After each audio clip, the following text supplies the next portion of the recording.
प्यारे बच्चों, हमारे YouTube चैनल में आपका हार्दिक स्वागत है। आज हम लेकर आए हैं गुणनखंड एवं गुणज फैक्टर्स एंड मल्टीपल्स के दूसरे भाग को। पहले भाग में हम लोगों ने गुणनखंड यानी फैक्टर्स के अलग अलग तरह के टोटल 30 क्वेश्चंस का अभ्यास किया था।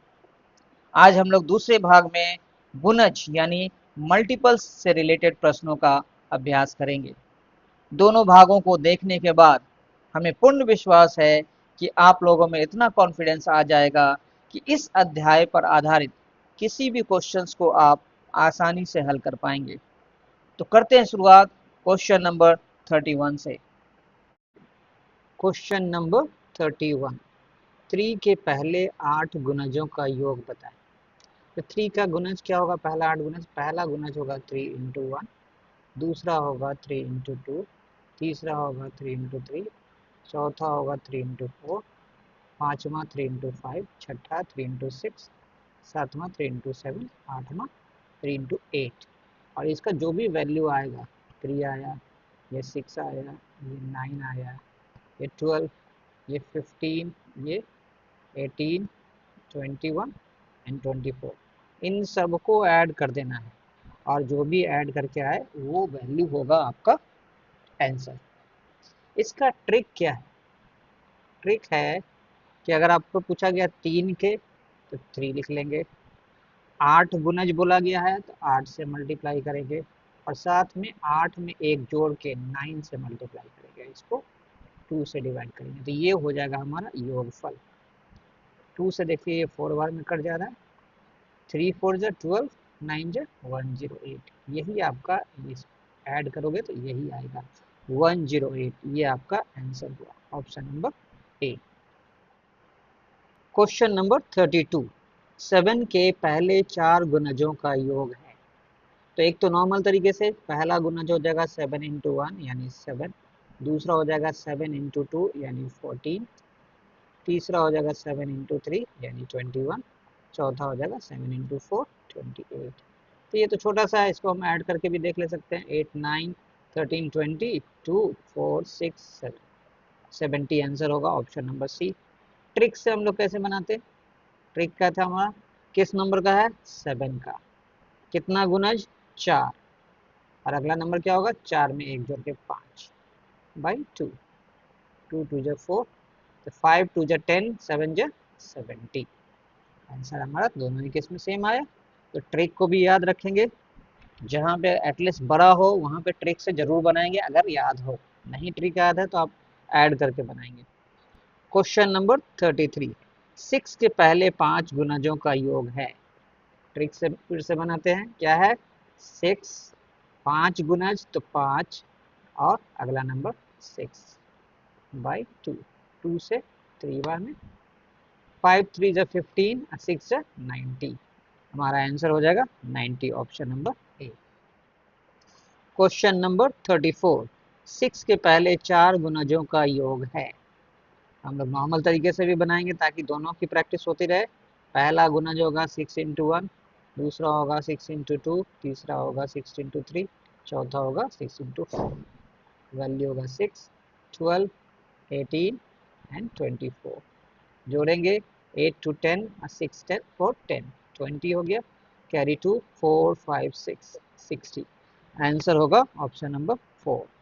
ट्रिक से कैसे बनेगा? 6 का है 4 गुणज तो 4 से मल्टीप्लाई करेंगे और साथ में नेक्स्ट नंबर 5 से मल्टीप्लाई करेंगे, डिवाइड करेंगे 2 से, 2 2 जा 4, 5 2 जा 10, 6 जा 60, हमारा आंसर ट्रिक से भी फॉर्मूले से भी 60 आया। क्वेश्चन नंबर 35, 2 के पहले 5 सम गुणजों का योग है। यहाँ पे बोल रहा है ये जो गुणज होना चाहिए वो सम होना चाहिए, सम संख्या होनी चाहिए। तो 2 का तो हर गुणज ही सम संख्या होता है, क्योंकि 2 क्या है? एक सम संख्या है, इसलिए इसके टेबल में जितने भी नंबर आते हैं सब क्या होते हैं? सम संख्या होते हैं। यहाँ पे ये क्या हो जाएगा? 2 into 1, 2 into 2, 2 into 3, 2 into 4, 2 into 5, यानी 2 4 6 8 एंड 10, इसको जोड़ना है। तो नॉर्मल तरीके से भी जोड़ सकते हैं अगर फॉर्मूला ट्रिक हमारा याद नहीं है तो। 10, 6 + 4 10 20 एंड 8 2 10 30 हो जाएगा। और ट्रिक से क्या होगा, नंबर क्या है 2, 5 गुना चाहिए तो 5, और नेक्स्ट नंबर होता है 6/2, 2 2 कट जाएगा, 5 6 है 30, तो ये 30 हो जाएगा आंसर। अब अगर यहाँ पे 2 की जगह होता 3, अगर ये 2 की जगह होता 3, 3 के पहले 5 सम गुणजों का योग बताइए, तब हम लोग कैसे करते हैं। तो अगर हम लोग 3 का टेबल लिखते हैं तो 3 आएगा पहला, फिर आ जाएगा 6, फिर आएगा 9, फिर आएगा 12, फिर 15, फिर 18, फिर 21, फिर 24, फिर 27, फिर 30। अब इसमें कौन कौन सा है मल्टीपल यानी गुणज है इवन, 6 है इवन, 12 है इवन, 18 है इवन, 24 है इवन, 30 है इवन। और हमको 5 चाहिए तो 1 2 3 4 5, हमको इन 5 संख्याओं को जोड़ना है, यानी 6 12 18 24 एंड 30। इस केस में भी ट्रिक लग सकता है बाबू, ये एक प्रकार से 6 का मल्टीपल्स है, 6 का गुणज है, तो हम 6 ले लेंगे, यहाँ पे 3 की जगह 6 ले लेंगे, 5 है तो 5 ही लेंगे, और नेक्स्ट नंबर 6/2, 2 3 जा 6, तो 5 3 जा 15, 6 जा 90 होगा सम। इसको जोड़कर देख लेते हैं, 6 + 4 10 एंड 8 2 10 20 हो गया, कैरी 2, 3 5 7 8 9 90, हमारा आंसर हो जाएगा 90 उस केस में। यानी अगर 3 का पूछा जाता तो 3 का टेबल लिख लेते, और जो जो उसमें सम संख्या है उसको ही हम जोड़ेंगे, पहला 5 सम संख्या जो है उसको जोड़ देंगे। 2 में चूंकि सारे होते हैं तो 2 का टेबल हमको 2 4 6 8 10 तक ही लिखने की जरूरत है, ये सारे सम संख्या है, तो सिंपली हमने इसको ऐड कर दिया। क्वेश्चन नंबर 36, 3 के पहले 5 विषम गुणजों का योग, विषम बोल रहा है, 3 का गुणज क्या होगा, 3 होगा, फिर 6 होगा, फिर 9 होगा, फिर 12 होगा, फिर 15 होगा, 18 होगा, 21 होगा, 24 होगा, 27 होगा, 30 होगा। लिख लेते हैं 30 तक, क्योंकि इसमें विषम बोल रहा है, तो विषम कौन है, ये है, ऑड ये है, विषम संख्या मीन्स ऑड, 3 है 9 है 15 है 21 है 27 है। अब देखो बाबू, विषम संख्या की पहचान क्या है, उसकी पहचान है उसके लास्ट डिजिट यानी इकाई का जो अंक होगा, वंस प्लेस पे जो अंक होगा, डिजिट होगा, वो या तो 1 होगा, या 3 होगा, या 5 होगा, या 7 होगा, या 9 होगा, इनमें से कोई एक होगा, राइट। सम का पहचान क्या है, सम संख्या का पहचान है 0 होगा, 2 होगा, 4 होगा, 6 होगा, और 8 होगा। कौन सा प्लेस पे, इकाई स्थान पे जो अंक है, यूनिट प्लेस पे जो डिजिट है। तो ये हमारा 5 विषम गुणज निकल गया, 1 2 3 4, तो 21 है, एंड ये 27, इन सबको जोड़ना है, 3 9 15 21 एंड 27। यहाँ पे आपका ट्रिक नहीं काम करेगा, इसलिए हम लोग सिंपली जोड़ लेंगे, 9 एंड 1 10 होता है, 7 3 10 होता है, एंड 5 25, कैरी 2 2 2 4 2 6 1 7। देखो यहाँ पे एडिशन में भी ट्रिक है, क्या है, 9 एंड 1 हो जाता है 10, 7 एंड 3 हो जाता है 10, तो 10 10 20, अब बचा 5 25, तो जल्दी होता है इस तरह। 75 आपका आंसर होगा, option number B. Question number 37, 5 के गुणजों की संख्या क्या है जो 45 से कम है। What are the numbers of multiples of 5 which are less than 45? जो 45 से कम है वैसे मल्टीपल्स ढूंढने हैं। तो 5 का टेबल अगर हम 8 बार पढ़ते हैं तो 40 आ जाता है, 9 बार में 45 आता है, यानी 8 मल्टीपल हैं जो 45 से कम है, आंसर हो जाएगा बी। ऐसे है 5 है 10 है 15 है 20 है 25 30 35 40, अगला तो 45 है, उससे कम हमको चाहिए, 1 2 3 4 5 6 7 8, आंसर हो गया option number B. Question number 38, 18 से 54 के बीच 3 के गुणजों की संख्या क्या है। The number of multiples of 3 between 18 and 54। 18 and 54 के बीच में 3 के कितने गुणज है के बीच में, 18 को भी नहीं लेना 54 को भी नहीं लेना। तो 18 कितनी बार में आता है, 6 बार में। 3 7 जैसे स्टार्ट होगा हमारा, कितना होगा 21, और इस तरह से 3 इंटू 8 होगा अगला 24, और आगे बढ़ते जाएंगे हमारा लास्ट होगा 3 इंटू 17 51, क्योंकि नेक्स्ट है आपका 3 इंटू 18 54। इसको तो लेना नहीं है, हमको लेना है यहाँ से लेके यहाँ तक, 7 से लेके 17 तक, 3 7 जा से लेके 3 17 जा तक। तो 7 से 17 के बीच में कितना नंबर होगा, इंक्लूडिंग 7 और इंक्लूडिंग 17 दोनों को जोड़कर, दोनों भी लेना है, 7 भी लेना है 17 भी लेना है। तो 17 और 7 का डिफरेंस होता है जो भी, उसमें 1 जोड़ देंगे। तो 17 माइनस 7 कितना होता है 10, यानी 11 ऐसे गुणज हैं जो 18 से 54 के बीच में है। आंसर होगा option number A. Question number 39, 21 से 77 के बीच 7 के गुणजों की संख्या बताइए। The number of multiples of 7 between 21 and 77। In 21 and 77 के बीच में 7 के कौन कौन से गुणज यानी मल्टीपल्स है। तो 21 क्या होता है 7 3 जा, तो हम लोग को 7 4 जा से स्टार्ट करना है 28, और फिर नेक्स्ट हो जाएगा 7 इंटू 5 35, और ऐसे से करते हुए हम पढ़ेंगे। हमारा लास्ट जो है वो 7 10 जा होगा 70, तो फिर नेक्स्ट है हमारा 7 इंटू 11 77, जिसको कोई लेना नहीं है, हमको यहाँ से लेके यहाँ तक लिखना है।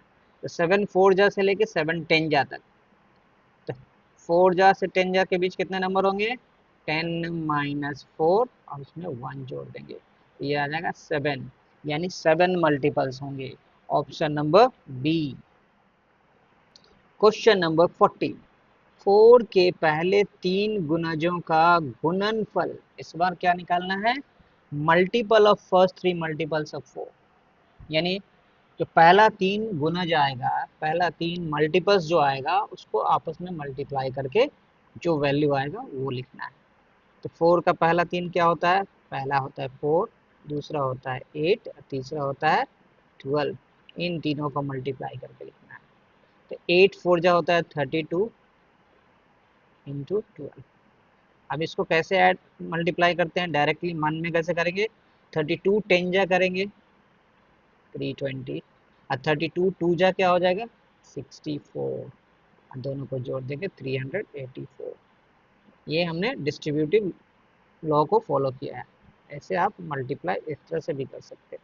12 2 जा 24 कैरी 2, 12 3 जा 36 and 2 38, 384। Option number D. Question number 41, पहले 10 गुणजों के भीतर संख्या 4 8 और 10 के लिए उभयनिष्ठ गुणज क्या है। उभयनिष्ठ का मतलब होता है कॉमन मल्टीपल्स। 4 8 और 10 का कॉमन मल्टीपल्स क्या है, पहले 10 मल्टीपल्स में ही देखना है, राइट। तो पहला 10 मल्टीपल्स 4 का लिख देते हैं, क्या हो जाएगा 4 8 12 16 20 24 28 32 36 एंड 40। 8 का भी लिखेंगे, हम 40 से आगे नहीं बढ़ेंगे। 8 16 24 32 40, 10 में भी हम 40 से आगे नहीं बढ़ेंगे। 10 20 30 40, क्योंकि अगर कॉमन ढूंढना है तो हमको 4 का 10 मल्टीपल ही लेना है, तो इसी में हमको कॉमन ढूंढना है, तो क्यों हम आगे बढ़े, आगे लिखने की जरूरत नहीं है।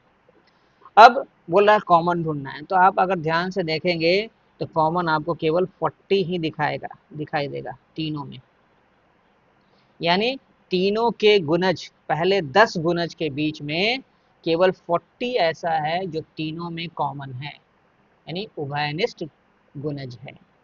तो आंसर हो जाएगा हमारा ऑप्शन नंबर ए। तो कोई भी जो 3 नंबर दिया रहेगा, 4 दिया है जैसे इस केस में, जो सबसे छोटा नंबर है उसी को हम लोग 10 बार लिखेंगे। बाकी को जैसे ही, अगर मान लीजिए इसका सबसे बड़ा नंबर आया 40, तो जैसे ही 40 आया तो बाकी को रोक देंगे। अगर मान लीजिए इसके टेबल में 40 नहीं आता है, मान लो ये 9 का होता है, तो 45 जैसे आता है उसके बाद हम नहीं लिखते, राइट। तो ये ट्रिक भी हम लोग यूज कर सकते हैं, समय बचेगा उससे हमारा।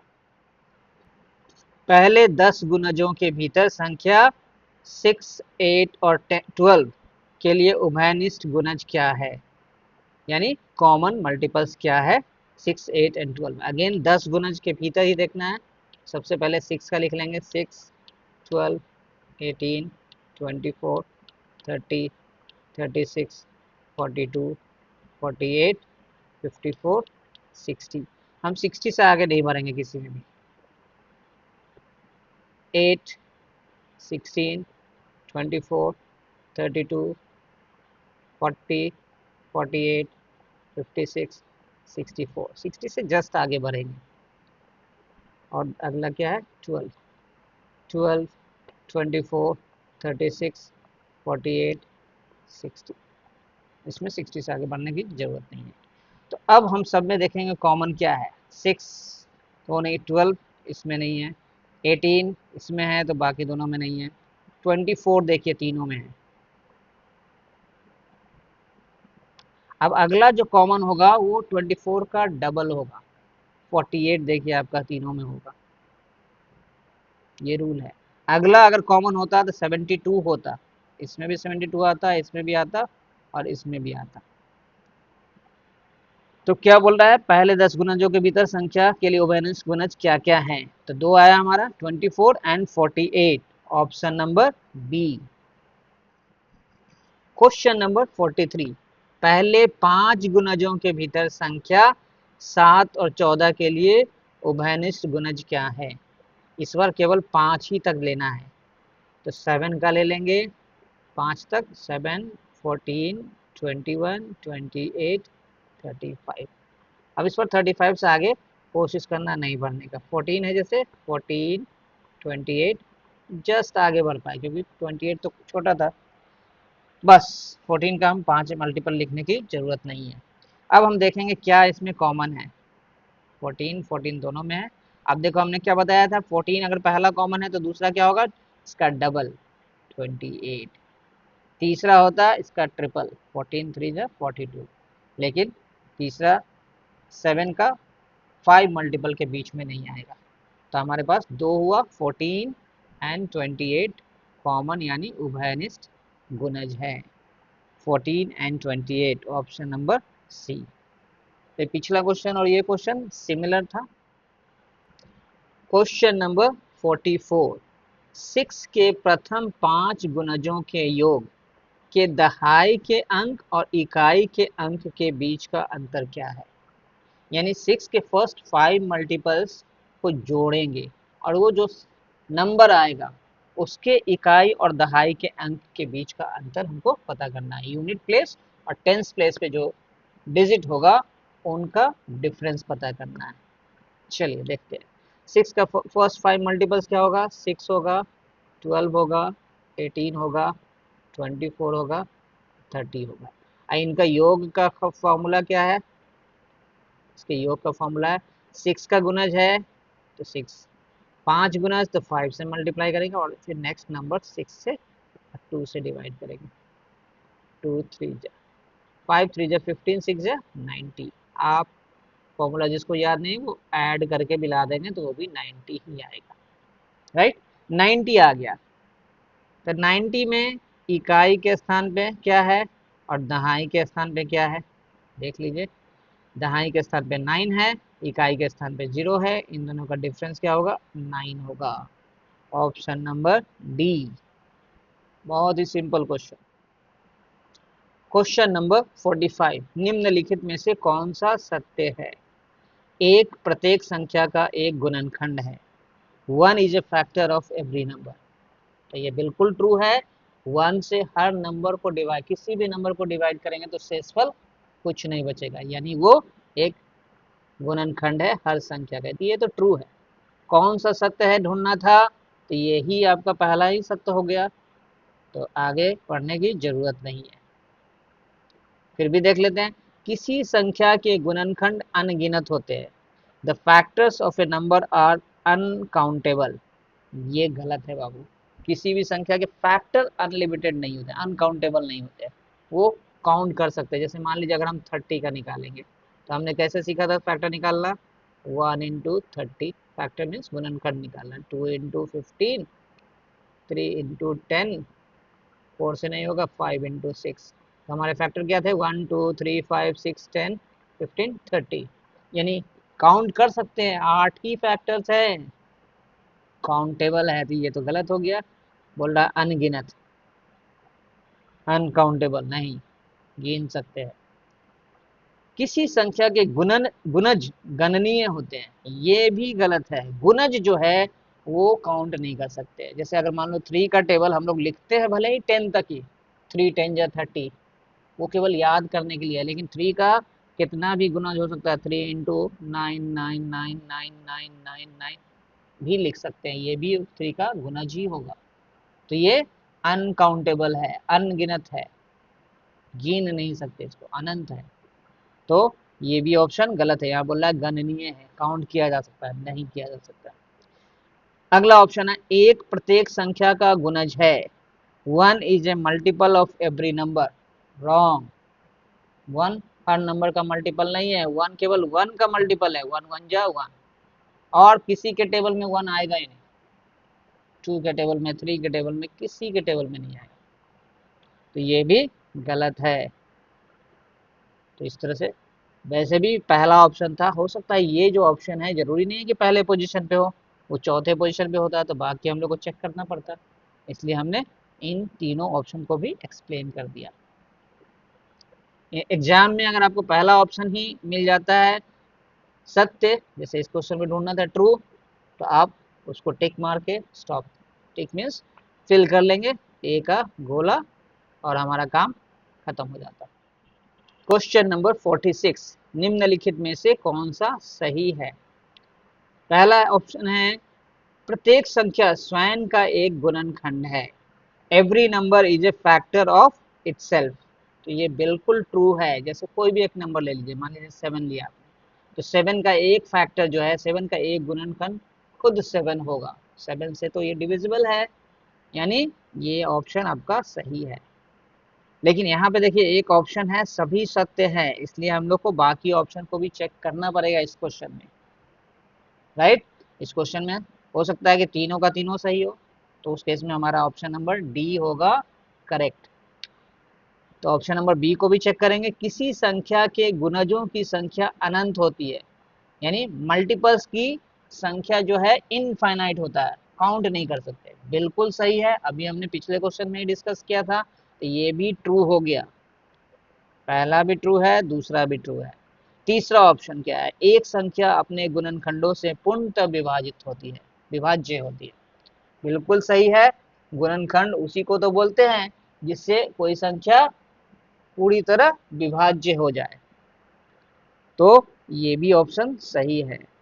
तो तीनों ऑप्शन सही है, इसलिए चौथा नंबर ऑप्शन क्या बोल रहा है, सभी सत्य है, और यही हमारा करेक्ट आंसर होगा, option number D. Question number 47, निम्नलिखित में से कौन सा सत्य नहीं है। इस बार देखो नहीं पूछा जा रहा है, तो जो फॉल्स स्टेटमेंट है उसी को सेलेक्ट करना है। प्रत्येक संख्या स्वयं का एक गुणज है, every number is a multiple of itself. ये बिल्कुल करेक्ट है। मान लीजिए आप कोई नंबर लेते हैं 6, तो क्या 6 खुद का एक मल्टीपल है, बिल्कुल है, 6 1 जा होता है 6, तो ये तो ट्रू है, तो ये आंसर तो होगा नहीं। दूसरा लेते हैं, 1 सभी संख्याओं का गुणनखंड नहीं है, ये गलत है। ये क्या बोल रहा है कि 1 से हर नंबर को, किसी भी नंबर को डिवाइड करेंगे तो शेषफल बच सकता है, नहीं, बिल्कुल नहीं बच सकता है, यानी हर नंबर का एक्चुअली गुणनखंड होता है, तो ये फॉल्स है, तो यही हमारा आंसर होगा। लेकिन नॉलेज के लिए हम लोग ऑप्शन सी भी चेक करेंगे, किसी संख्या का सटीक विभाजक उस संख्या का एक गुणनखंड होता है, exact divisor of a number is a factor of that number. ये बिल्कुल सही है। एग्जैक्ट डिवाइजर का मतलब क्या हो गया कि ये एक ऐसी संख्या जिससे किसी नंबर को भाग दे रहे हैं तो कोई भी शेषफल नहीं बच रहा है, तो उसी को तो बोलते हैं गुणनखंड, उसी को बोलते हैं फैक्टर। तो ये भी बिल्कुल सही ऑप्शन है। तो सभी सत्य है, ये भी एक्चुअली गलत है, लेकिन हमारा ऑप्शन नंबर बी होगा इस केस में करेक्ट। यहाँ पे ये ऑप्शन नहीं देना चाहिए, सभी गलत है ऐसा देना चाहिए था। ये चौथा ऑप्शन जो है होना चाहिए था सभी गलत हैं, तब हमारा ऑप्शन बी हो जाता। यहाँ पे बी भी हो सकता है, डी भी हो सकता है, क्योंकि सभी सत्य हैं ये बात तो फॉल्स है, क्योंकि इसमें ये सत्य नहीं है। ठीक है, तो ये हमारा ऑप्शन हो जाता, लेकिन ये ऑप्शन लिखने में मिस्टेक है। प्यारे बच्चों, आज हम लोगों ने गुणज यानी मल्टीपल्स के अलग अलग तरह के कुछ क्वेश्चंस का अभ्यास किया। उम्मीद करता हूँ इस अभ्यास के बाद आप में इतना कॉन्फिडेंस आ गया होगा कि इस तरह के किसी भी क्वेश्चंस को आप बहुत ही आसानी से हल कर पाएंगे। यदि फिर भी कोई डाउट हो तो कमेंट्स में ज़रूर लिखें। धन्यवाद। प्यारे बच्चों से सभी ने निवेदन है कि अगर आपको ये वीडियो पसंद आई हो तो इसे लाइक एवं चैनल को सब्सक्राइब करना ना भूलें।